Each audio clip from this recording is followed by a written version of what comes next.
Las Mariofanías de Civitavecchia. Los acontecimientos que vamos a narrar ocurren en la diócesis más pequeña de Italia, Civitavecchia, en la parroquia más pequeña, Sant'Agostino, a una pequeña familia de la feligresía, los Gregori. El párroco, el sacerdote español padre Pablo Martín, compró en Medjugorje una pequeña estatuilla de yeso de 43 centímetros de la Virgen Reina de la Paz y la regaló a la familia Gregori. La familia colocó la Virgencita en un nicho del jardín de su casa. Civitavecchia es también una ciudad italiana ubicada en la provincia de Roma, a unos 70 kilómetros de la ciudad eterna, en la región del Lacio, con puerto en el mar Tirreno. La familia Gregori vive a las afueras de la ciudad, unos 7 kilómetros al norte, en la localidad de Borgo Pantano. En la tarde del 2 de febrero de 1995, fiesta de la presentación del Señor, la Candelaria, comienzan las manifestaciones. La pequeña hija de los Gregori, Jessica, de tan solo 5 años, ve cómo la Madonnina empieza a llorar sangre. Después tendrán lugar otras manifestaciones, porque en Civitavecchia las realidades que hay que tener en consideración son principalmente 3. Las lacrimaciones de sangre de una primera estatuilla de la Reina de la Paz de Medjugorje, las exudaciones de bálsamo oloroso de una segunda estatuilla y las apariciones y mensajes de la Santísima Virgen María. La Iglesia Católica aún no se ha pronunciado oficialmente de forma definitiva sobre la sobrenaturalidad de las mariofanías que comenzaron con esa lacrimación. No obstante, la diócesis ha dado suficientes indicios mediante actos formales y explícitos. Así, 10 años después, el 15 de marzo de 2005, con un decreto del obispo Girolamo Grillo, la pequeña iglesia parroquial de San Agustín fue elevada a santuario, el santuario de la Madonna de Pantano, donde en una vitrina blindada se conserva la pequeña estatua de yeso de la Madonnina que lloró sangre. Y en abril de 2014, en la vigilia del 20º aniversario de las apariciones, el nuevo obispo en el cargo, Luigi Marrucci, colocó a la Virgencita junto a Monseñor Grillo, al obispo Giovanni Marra y muchos sacerdotes de la diócesis. El santuario se ha convertido en un lugar de culto y oración para miles de fieles que llegan de toda Italia a venerar a la Madonnina. Los instrumentos. La familia Gregori. La protagonista de las mariofanías de Civitavecchia es la familia Gregori. En el momento de las lacrimaciones la componían 4 miembros: los cónyuges Fabio y Ana María, casados el 20 de marzo de 1988 en la iglesia de San Giordano, y los 2 hijos, Jessica y Davide. Después nacería un tercer hijo, Manuel María. Fabio, el padre, tiene apariciones, oye la voz y recibe mensajes públicos. Ana María, la madre, tiene apariciones, oye la voz y recibe mensajes durante el sueño que no ha manifestado públicamente por obediencia a su director espiritual. Jessica es la primera en haber visto llorar a la imagen de la Virgencita cuando apenas tenía 5 años. Después tiene apariciones, oye la voz, recibe mensajes públicos y 3 secretos. Es la principal vidente. Davide, en el momento de las apariciones, es muy pequeño, pero de su actitud parece claro que también él ve a la Virgen. Manuel María ha estado presente en al menos una aparición de la Santísima Virgen. Sea como fuere, los destinatarios de esa mariofanía son los miembros de la familia Gregory en cuanto familia. Ellos son los primeros en percibir las lágrimas y exudaciones. A ellos se dirigen las voces, los sueños, las visiones, las apariciones y los mensajes con las explicaciones de los aspectos proféticos que contienen. Destinatario particular de la mariofanía ha sido también el obispo Grillo, en cuyas manos la primera Virgencita lloró sangre el 15 de marzo de 1995, y a quien a continuación, como él mismo ha reconocido públicamente, se le ha ofrecido por gracia pruebas irrefutables y otros signos ciertos tanto de las apariciones como de las exudaciones de la segunda Virgencita. La primera imagen, las lágrimas de sangre. Las lacrimaciones son un hecho objetivo, científicamente constatable.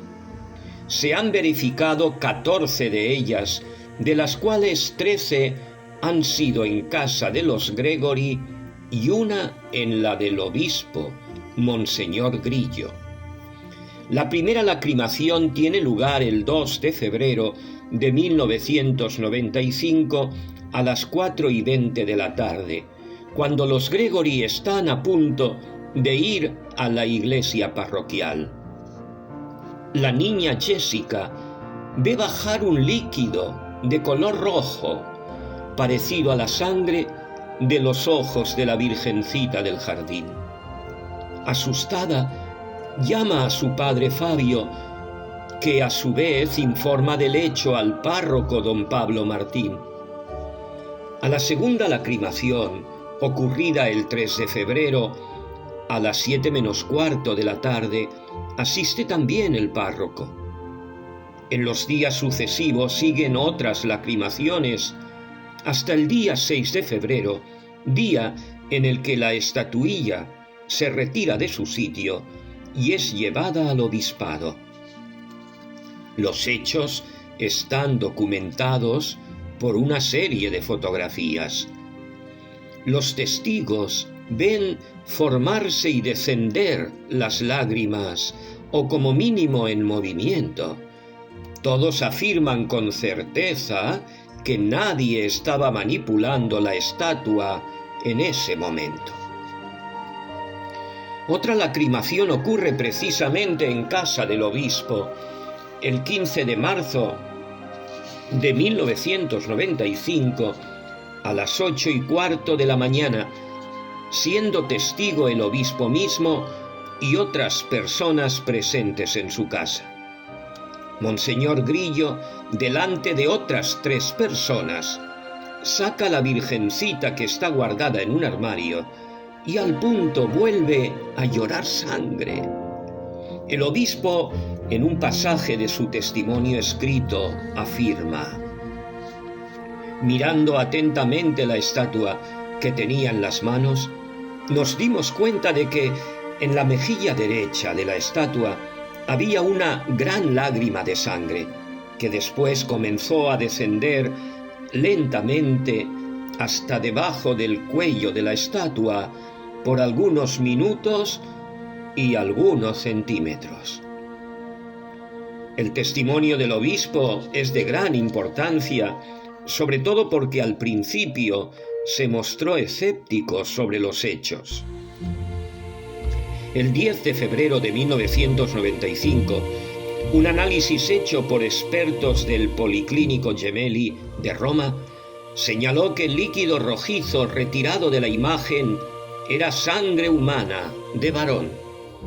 Otros contraanálisis revelaron que, efectivamente, se trata de sangre humana con características masculinas y femeninas, con preponderancia de las primeras. Respecto al examen radiológico de la imagen de yeso, el informe asegura que no hay en su estructura interna ningún aparato o cavidad. Por lo tanto, queda excluido cualquier truco interno. Después la Virgencita fue confiscada por la magistratura durante varios meses en 1995 y a mediados de ese año, tras ser levantada la confiscación, fue colocada definitivamente en la iglesia de San Agustín. El Papa Juan Pablo II pidió al obispo Monseñor Grillo que llevara la imagen al Vaticano para que pudiera rezar él ante ella. La bendijo y le puso una corona y un rosario en sus manos.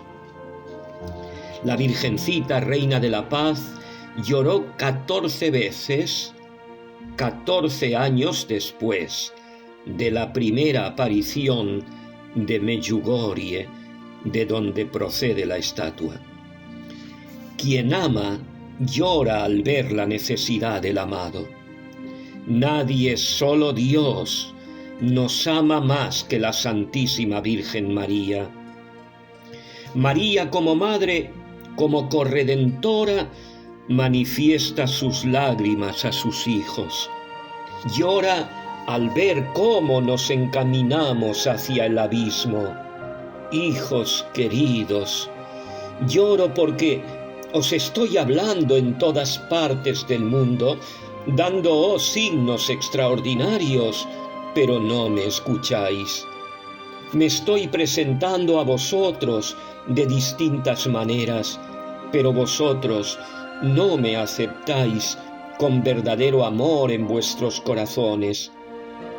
Mis lágrimas las veis como motivo de curiosidad, pero vuestro corazón permanece duro y no permitís que entre la luz del Señor.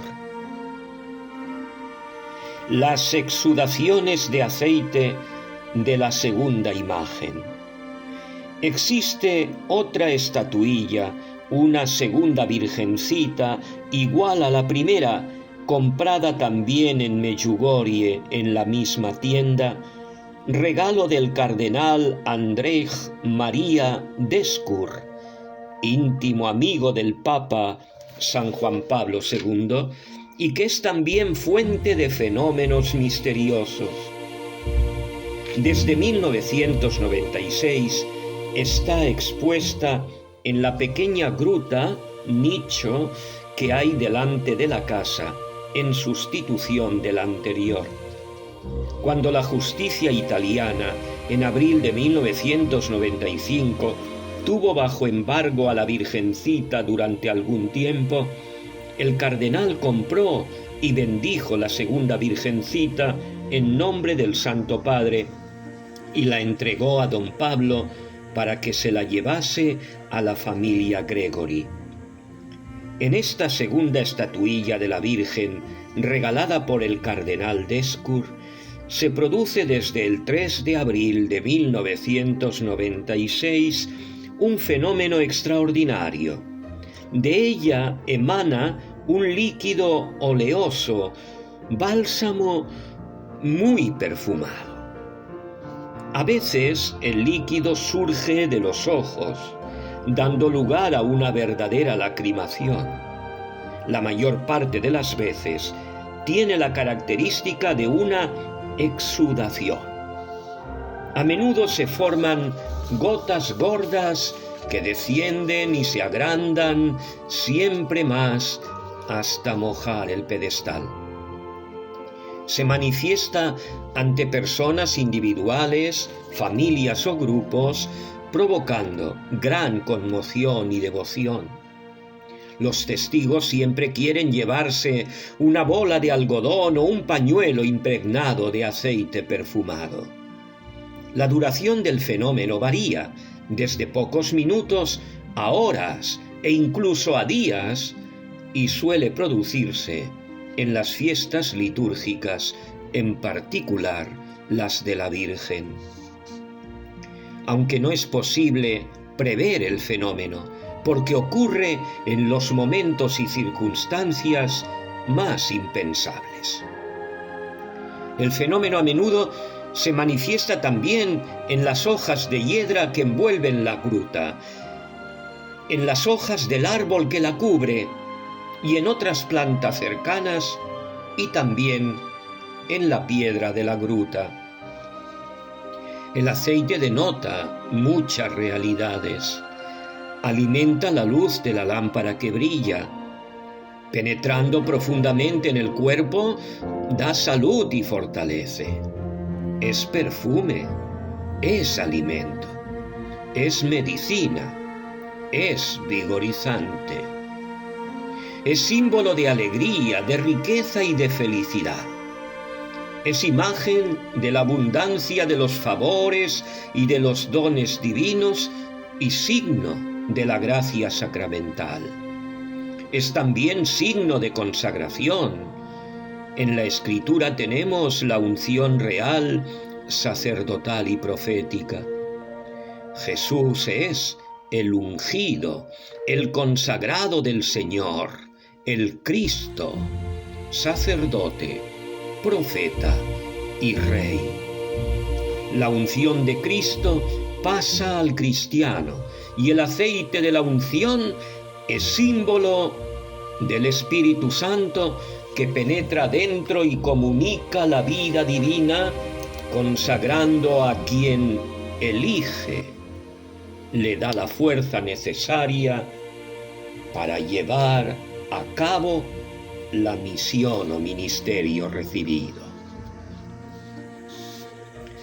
Voces y visiones.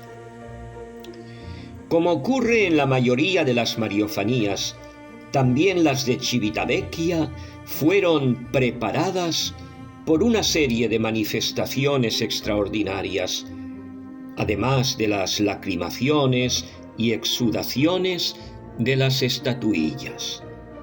Voces, sueños, apariciones angélicas y visiones del Señor, de Jesús crucificado, preceden a un ciclo de apariciones de la Virgen portadora de un mensaje público.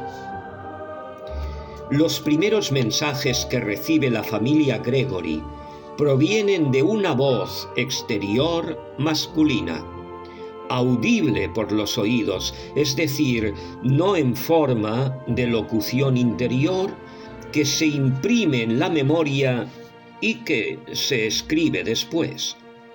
A veces es de Dios Padre, otras de Jesús. Por lo que respecta a las voces, hay que indicar que invitan a esperar la muy pronta venida de Jesús. Mientras tanto, exhortan a no abandonar la práctica de los sacramentos y la vida de penitencia, ayuno y oración. La voz se refiere también a un futuro peligroso. Habla de una posible guerra mundial que es necesario detener con la oración, la humildad, el rosario, la conversión, la adhesión a la Iglesia. se da una explicación de las lacrimaciones de sangre masculina de la Virgen. Es la sangre de Jesús derramada por los hombres. Un día la voz del Padre Eterno anuncia una visión. De pronto desciende del cielo un rayo de luz inmensa del que se forma una figura vestida de blanco con dos alas blancas inmaculadas. Un ángel mensajero que pregona un signo. De pronto aparecen otros 12 ángeles que, cogidos de la mano, forman una corona, y en el interior está la cruz, con Jesús clavado en ella, con el rostro sangrando. Al poco tiempo, la visión se desvanece. La voz del Padre dice finalmente: «Tened compasión del corazón inmaculado de vuestra Mamá Santísima, envuelta en las espinas con que los hombres ingratos la infligen continuamente, y no hay quien haga actos de desagravio para arrancárselas. Será ella misma la que os dirá, cuando la veáis dentro de pocos días, lo que deberéis hacer por mí, por ella y por el reino de Dios. Ella os guiará. Amadme y amadla, porque ella llevará a mi pueblo a la salvación, hacia mi Hijo Jesús. Os quiero, estaré siempre con vosotros y seguiré todos vuestros pasos». En el mes de junio de 1995, Ana María oyó, ella sola, la voz de la Virgen que le dice: «Rezad, convertíos, porque vengo todavía un año, y si no me escucháis, después no habrá tiempo». Después le explica que falta todavía una lacrimación y se habrá concluido la corona del rosario, los 15 misterios. Finalmente añade: «Rezad, convertíos, volved a mí, vais a entrar en una guerra nuclear». Las apariciones de la Virgen y sus mensajes públicos. A finales de junio de 1995 cesan las voces y comienzan las apariciones de la Virgen y sus mensajes públicos. Aparece la primera vez el 2 de julio de 1995 y la última el 17 de mayo de 1996. Aunque las apariciones y mensajes se terminaron, las manifestaciones privadas de la Virgen continúan. La familia lo comunica todo puntualmente a la autoridad de la Iglesia.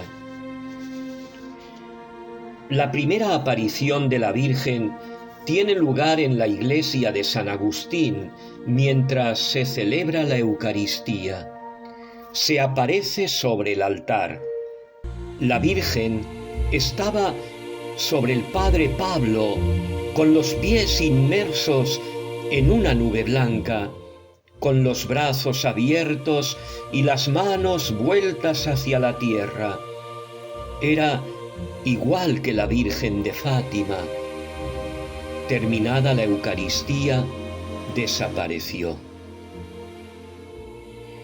El primer mensaje de la Virgen tiene lugar el 16 de julio de 1995 a las 6 de la mañana, en los Abruzos, al pie del Gran Sasso. En total son 93 los mensajes que ha entregado la Virgen a la familia Gregory, de entre los cuales hay 2 secretos para el obispo y 1 para el Papa. Muchas apariciones serán en el jardín de la casa o en su interior. La Virgen se presenta como Virgen de las Rosas, Reina del Cielo, Madre de las Familias y Madre de la Iglesia, Portadora de la Paz. Según la familia Gregory, se aparece con las manos abiertas y vueltas hacia abajo, el rosario en la mano izquierda, vestida completamente de blanco desde encima de la cabeza hasta los pies, cíngulo blanco que desciende por el lado derecho de la cintura, manto azul desde la cabeza a los pies. Tanto el vestido como el manto se hunden en una nube blanca que oculta los pies, inmersos en ella.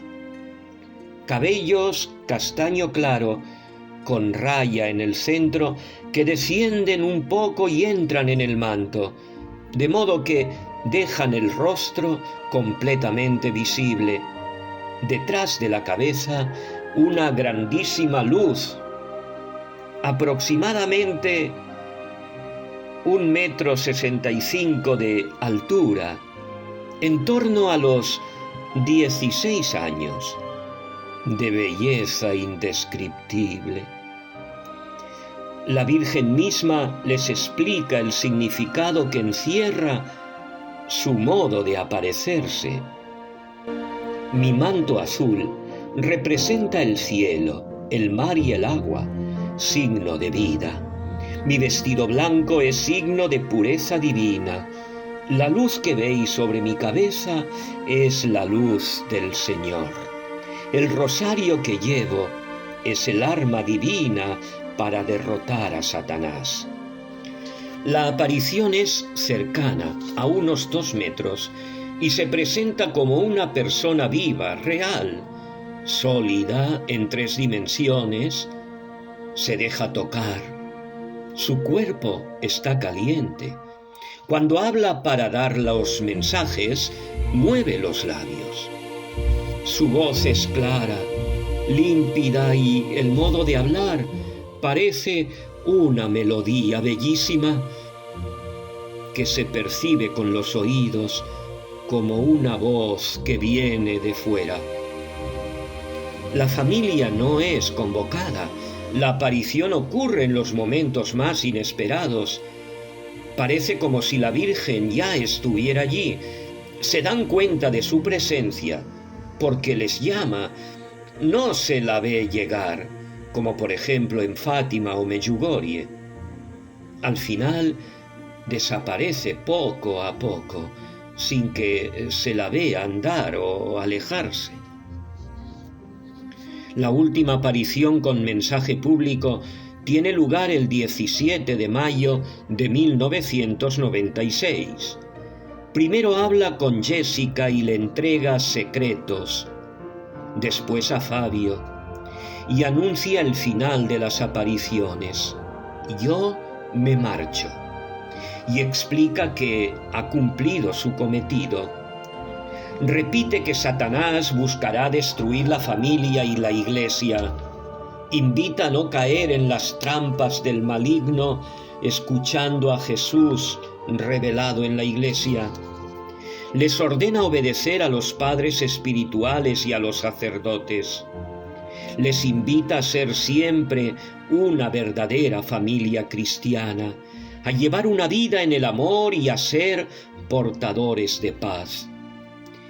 Yo me voy, pero mi Hijo Jesús y hermano vuestro quedará siempre con vosotros en todos los agrarios de la Iglesia y vivirá siempre dentro de vosotros. Si queréis, alimentándoos y guiándoos con su palabra y por medio del Espíritu Santo, llevando a toda la Iglesia a la santificación hasta llegar a su reino y a vuestro reino. Sea como fuere, el obispo Monseñor Grillo, en nombre de la comisión diocesana creada por él mismo para estudiar las mariofanías, les pidió transcribir los mensajes después de haberlos leído y meditado atentamente. En 1996 entregaron su testimonio, cuya síntesis viene a ser la siguiente. Llamado a la defensa de la familia cristiana, pequeña iglesia doméstica, centro de batalla de Satanás, y a su unidad y santidad, a construirla según valores cristianos, con la oración familiar y la educación cristiana de los hijos. Advertencias de peligros inminentes para la Iglesia: confusión, apostasía y persecuciones, y para el mundo, calamidades y guerras nucleares. Pedido de la consagración personal, familiar, parroquial, diocesano, de la Iglesia y del mundo entero, al corazón inmaculado de María. Llamada a la comunión sacramental o espiritual diaria, único pan de vida eterna. Llamado urgente a la exposición del Santísimo Sacramento en todas las iglesias y a la adoración de los fieles. Llamada apremiante a la defensa de la vida, don de Dios. Importancia de la devoción y trato a los ángeles custodios. Llamado urgente a la oración. Rezad, rezad, rezad.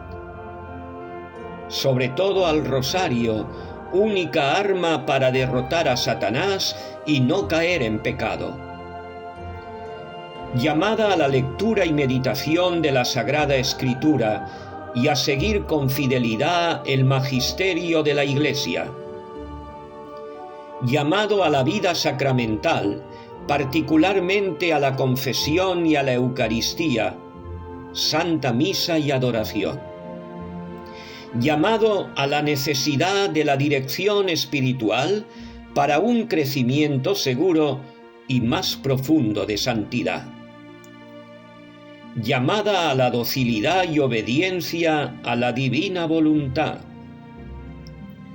Llamado al testimonio con la propia vida de la humildad, el perdón y la caridad, y a ser portadores de paz. Llamada a la atención y a la asistencia, particularmente a los niños y a los enfermos, en quienes está Jesús, y a ser como niños.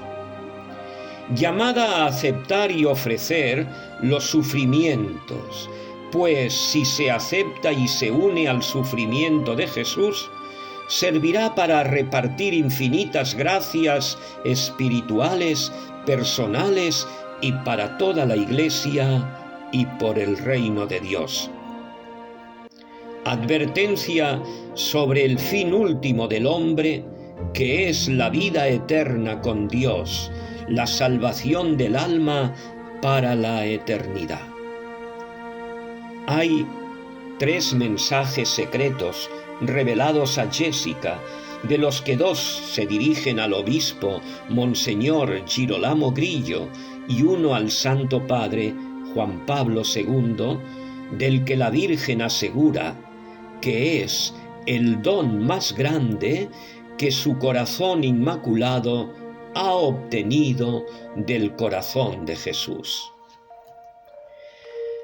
En efecto, Jessica, en su declaración escrita para el informe publicado por la revista diocesana de Civitavecchia, certifica: declaro además haber recibido mensajes que no puedo desvelar, dados al obispo en el mismo año y en los años siguientes. Tales mensajes están en secreto entre el obispo y yo, y no puedo revelarlos porque estoy ligada a la obligación del silencio. El único que podrá revelarlos, si algún día tiene intención de hacerlo, es solamente el obispo, Monseñor Girolamo Grillo. Además, siempre en esos mismos años, declaro haber recibido otros mensajes que se refieren principalmente a la familia y a su unidad, que está siendo destruida en estos tiempos por las insidias del demonio.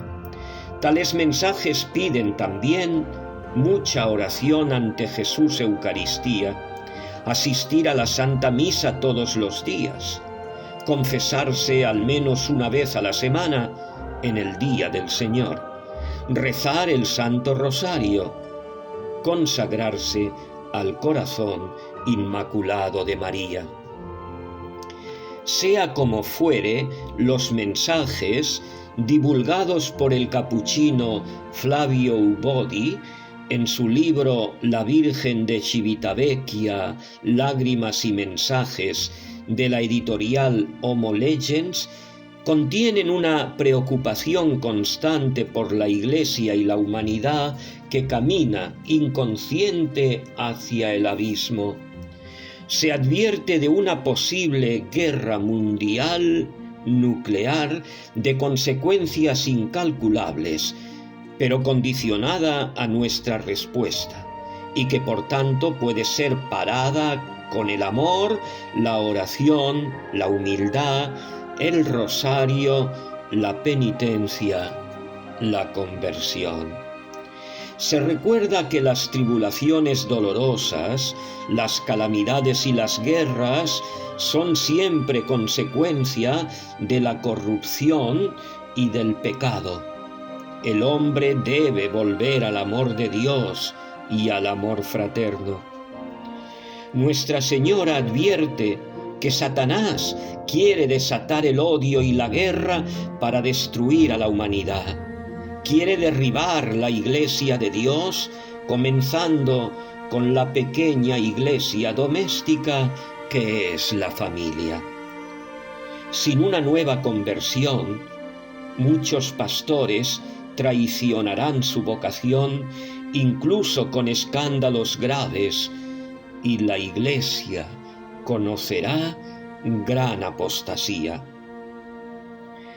Como en todas las demás apariciones y mensajes marianos, también estas de Civitavecchia, lejos de ser inquietantes o amenazantes, de anunciar inevitables calamidades y desgracias, aparecen tranquilizadoras, henchidas de consuelo y esperanza. Nos aseguran que podemos detener la catástrofe que se cierne sobre la humanidad. El camino que se nos indica es, nuevamente, el de volver a Dios, al amor a Él y el amor a los hermanos, respondiendo al llamado a la conversión, la penitencia, la oración, especialmente la corona del rosario y la consagración al corazón inmaculado de María. Porque aunque la familia y la Iglesia están pasando por su terrible pasión, después de los dolorosos años de oscuridad de Satanás, vendrá el triunfo del Inmaculado Corazón de María, que hoy es ya inminente. Su relación con Fátima. Las apariciones de Fátima se sitúan al inicio del siglo XX, las de Civitavecchia al final. La Virgen misma se refiere a Fátima y a lo que dijo entonces a los 3 pastorcitos: «Preparaos a vivir cuanto he revelado a mis pequeñas hijas de Fátima». El obispo Monseñor Grillo ha revelado que tuvo que entregar a Juan Pablo II un secreto que le había comunicado Jessica, pequeña entonces. No ha contado los detalles, pero el contenido tiene que ver con la Iglesia y está relacionado directamente con el tercer secreto de Fátima, que por obediencia a la Virgen deberá revelar directamente y solo el Papa cuando sea el momento. Benedicto XVI, durante su peregrinación a Fátima en mayo de 2010, afirmó la actualidad del mensaje profético de Fátima, cuando explicó que la persecución y el gran sufrimiento que allí se describen tienen que ver con realidades futuras que se manifiestan poco a poco e internas a la Iglesia misma, con referencia explícita al pecado que existe en la Iglesia y al escándalo horroroso de la pedofilia. Por lo demás, la Virgen en Fátima prometió el triunfo de su corazón inmaculado, que todavía tiene que llegar y que está ligado a su petición de consagración. Sea como fuere, no parece que el hombre haya aprendido la lección de las tragedias del siglo XX que se hubiera podido ahorrar si hubiera atendido los deseos de Nuestra Señora de Fátima. No obstante, a pesar de que seguimos sin hacer caso a sus mensajes, como madre amorosa y solícita, para evitar que la humanidad caiga definitivamente en el abismo, vuelve a insistir ahora en Civitavecchia a su llamado apremiante: penitencia, conversión, rosario y consagración a su inmaculado corazón.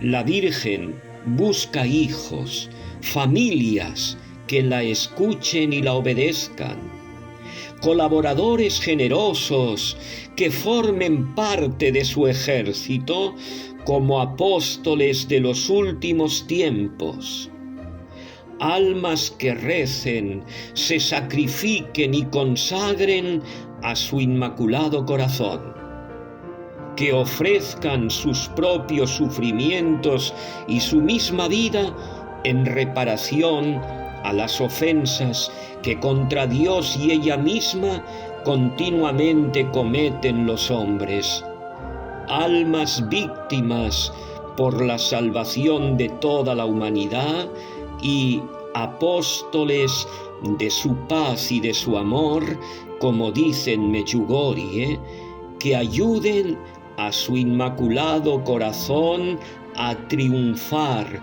sobre Satanás. Triunfo que coincidirá con un nuevo Pentecostés e iniciará una nueva larga era de paz, la del reinado eucarístico universal de su Hijo, en una tierra nueva, paradisiaca, con una sola religión y una única fe, la de la Iglesia Católica, que conocerá su máximo esplendor y gloria.